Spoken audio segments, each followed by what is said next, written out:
Thanks for staying with us, and it's time for the next segment of our bulletin, On the Table. Over to you, Moana. Good evening and welcome back to the program. Beginning 1st August this year, taxpayers with an annual turnover exceeding 100 million ringgit are required to implement e-invoicing. Today on the table, we have the privilege of welcoming back Mr. Harvinder Singh, Council Member of the Chartered Tax Institute of Malaysia. Mr. Harvinder, thank you so much for coming back on the program today. Thank you, Mona. It's a pleasure to be here. Now, let's begin with perhaps a quick refresher of what exactly e-invoicing is. Okay, Mona, I'll try to simplify invoicing as best as I can. So let's first of all assume that because in any transaction there'll be a buyer and a purchaser and a seller. So let me be the service provider, the supplier, and you are my customer, my client. And let's assume I'm providing some tax consultancy services to you. So I would obviously, currently I would send an invoice to you for you to pay once the services have been performed. With e-invoicing, you would eventually have an invoice, a similar sort of invoice that is meant for payment, but the process of getting there is a little bit quite different. So first of all, I will need to initiate the creation of an e-invoice. And to do that, I can use the IRB's My Invoice portal, which is provided free of charge. And I think that's an important point because there's a lot of concern out there that for the small businesses, how are they going to adopt the technology to get into e-invoicing? That's right. But IRB says that this is there, available free of charge. Everybody can use it. So I think that's quite reassuring. So I can use that My Invoice portal. My Invoices. And put in the details. Actually, there are 55 fields. They need to be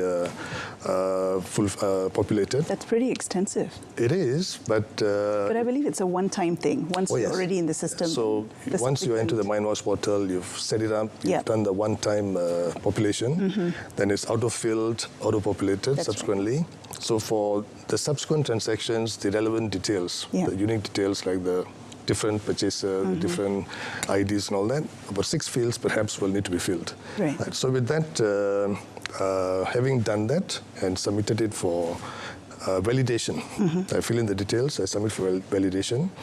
The IRB's system will validate it within, they call it near real time, so within like 2 minutes. Okay. 2 seconds rather. Oh, 2 seconds. 2 seconds. Immediate. Immediately. Right. So validated invoices would be, there will be a notification to both the to yourself and me, to both the seller, the service provider, and to the customer. And I, as the supplier of that service, the person that initiated that invoice, will be given a QR code that I will share with you. Okay. Right, so you can access that invoice. I need you to pay me, so you need to be able to see that invoice. But currently, just a quick update, bearing in mind that many people may have issues with QR codes, they're not used to these systems, etc. You can do a visual representation, right, of that e-invoice and share it with the customer, so that at least they can see. So now you, once the e-invoice has been validated and I've shared it with you, you have 72 hours to reject it in case I've overcharged you, for example. If you do not do any such cancellation or no cancellation takes place within 72 hours, then the e-invoice is valid.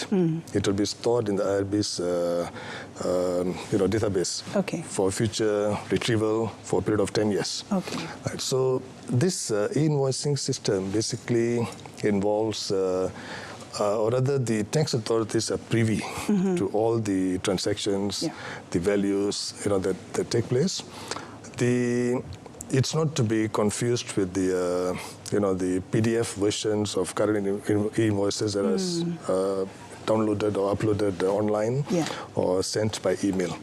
So that's essentially what, in a nutshell, what e-invoicing is all about. Now, Mr. Harvinder, I'm just wondering, because this seems pretty tedious to do. You mentioned 55 fields. What about supermarkets, hypermarkets? How do they cope with issuing e-invoices? They go through hundreds and thousands of transactions every day. The regular supermarkets like Giant and Hero, how would they be coping with this? We've got this concept or this facility of what we call a consolidated e-invoice. Okay. Right. So in business to business transactions, typically it would be that individual invoice. Yeah. But when you're talking about consumers that are coming in, for the supermarket can basically continue to do business as usual and issue the normal receipts because you're talking about hundreds and hundreds of customers, right? To put in all those details on the spot. Currently, it is an issue, but down the track, moving along in future, I believe there'll be the My Invoice apps, QR codes, etc. And if I'm at the counter and the girl at the counter, the sales girl, can just scan that app or the QR code, and all my details, which are stored with the IRB's My Invoice portal, would be available for them. And then they just need to click that submit button for the invoice to be validated. 2 seconds is validated, and there you have it. So it would be typically the same manner of transacting, but that facility is not there right now.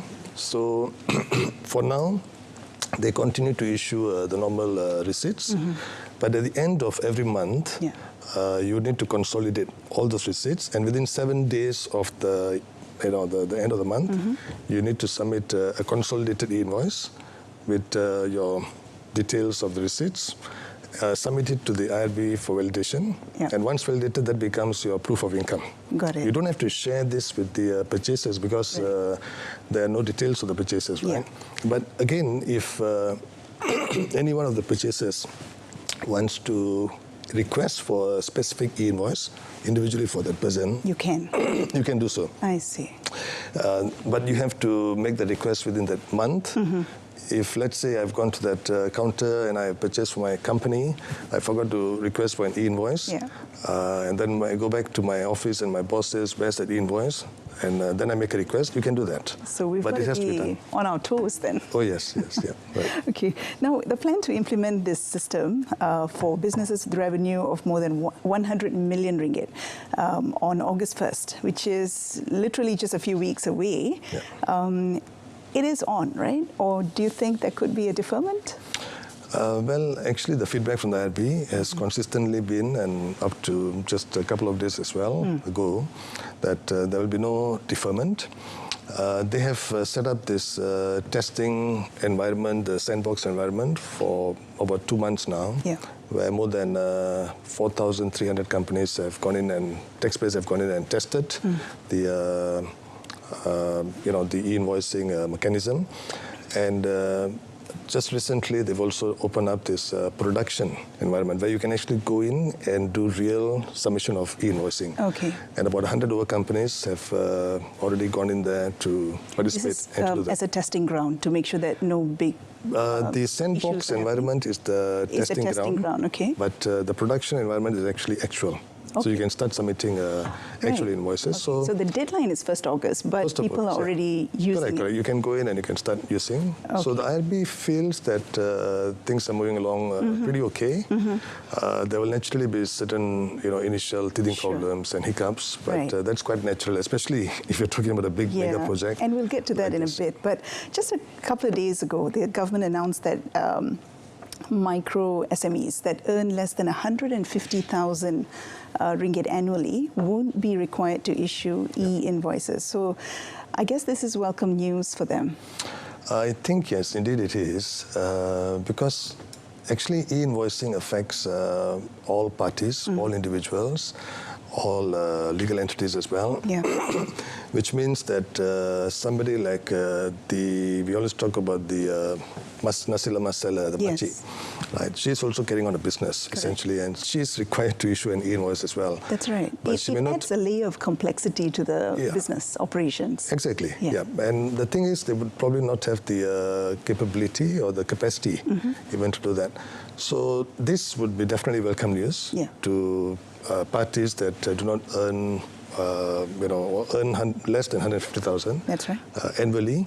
But IRB still says that they still encourage these parties to do participate in invoicing if they can, because in future this this exemption may not be made available. Yeah. Although we at the Chartered Tax Institute of Malaysia have put in proposals in the past, and I believe this is one of the proposals that have been accepted, that perhaps the quantum should be about 500,000 to be in line with the service tax threshold to register for service tax. Now, 150,000 is a good start. That's right, it is. Yep. Now, what are the challenges that you see happening with the business community when it comes to e-invoicing? I'm sure there are, but what are the main ones? I think, firstly, the technological shift, right, making the switch to electronic e-invoicing, it necessitates a change from the manual method of invoicing to the automated invoicing procedures. Yeah. We talk about the capability of taxpayers to digitize, the fact that more than 90% businesses in Malaysia are SMEs. Yeah. And then statistically, it's been sort of discussed that about 70% of them are at the very initial stage of digitalization or are not digitized at all. Right. So it's an issue for them, but it may be a perceived issue because IRB says that, hang on, there's the My Invoice portal that you can access free of charge, and you can use that. So amongst other issues, getting the accurate data to be input for the e-invoicing, submission, etc. Data security issues, resistance to change, right? The idea of moving on, and the idea of having the tax authorities being privy to all the transactions. I think that is a concern. That is, I can imagine that would be a big concern for those parties that are non-compliant. But I think it's a welcome move for all the other parties that are compliant, because it's always, whenever you are registered, you are complying and you are then audited, you are checked on, it's always the usual suspects. So let's expand that, to other parties as well. Okay. Mr. Harvinder, thank you so much for your insights today. I'm afraid we've run out of time for this session. Okay. We hope to have you again in the future to discuss this very issue. Thank you. Thank you, Mona. Thank you so much. Thank you so much. Now, we've been chatting with Mr. Harvinder Singh, Council Member of the Chartered Tax Institute of Malaysia, on the implementation of e-invoicing in the country. Now it's back to you.